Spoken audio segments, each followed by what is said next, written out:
Greetings children. Today we are going to start a new chapter, Magnetic Effects of Electric Current, chapter 13, volume 1. Before going for this, let's recall a few facts which we had already studied in our junior classes. So what is magnet? A magnet is a material that produces a field that attracts or repels other such materials of magnetic nature. Lodestone is a naturally occurring magnet. It attracts materials like iron, nickel, cobalt, etc. What are the different uses of magnets? Magnets are used in refrigerators, radios, stereo speakers, audio video cassette players, toys, etc. A magnet is also used to separate the magnetic substance like steel and iron from the waste by the method of magnetic separation. Then what do you understand by the magnetic field? Magnetic field is the region around a magnet where its magnetic influence can be experienced when any other magnet or the magnetic material is brought near to that particular magnet. The direction and the strength of the magnetic field are represented by magnetic lines of force, which we are going to study further in this chapter. Now, what are the different properties of the magnets? Magnets have different properties. First one is the attractive property of the magnet. A magnet attracts ferromagnetic materials like iron, nickel and cobalt.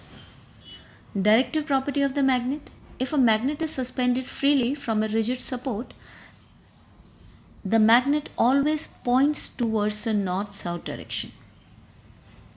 Magnets have two poles where the strength of the magnetic field is the strongest. One very important thing about the poles of the magnets is magnetic poles always exist in pairs. No matter how small a magnet is, it is impossible to separate one pole. This we all know that like poles always repel each other, but opposite poles attract each other. The magnetic force, that is attraction or repulsion between two objects, is inversely proportional to the distance between them. That means the force is stronger when the objects are closer to each other. In this chapter, we'll study about the magnetic effect of electric current also in detail. That is known as Oster Experiment, that on passing the current through a conductor in the circuit, the compass needle which is placed near the conductor gets deflected. And if we reverse the direction of current, the compass needle deflects in reverse direction. And if we stop the flow of current, the needle comes at rest. Hence, it can be concluded that electricity and magnetism are linked to each other. It shows that whenever the current will flow through the conductor, then a magnetic field will develop.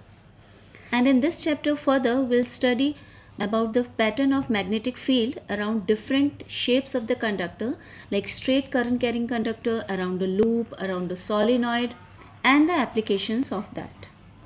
Thank you so much.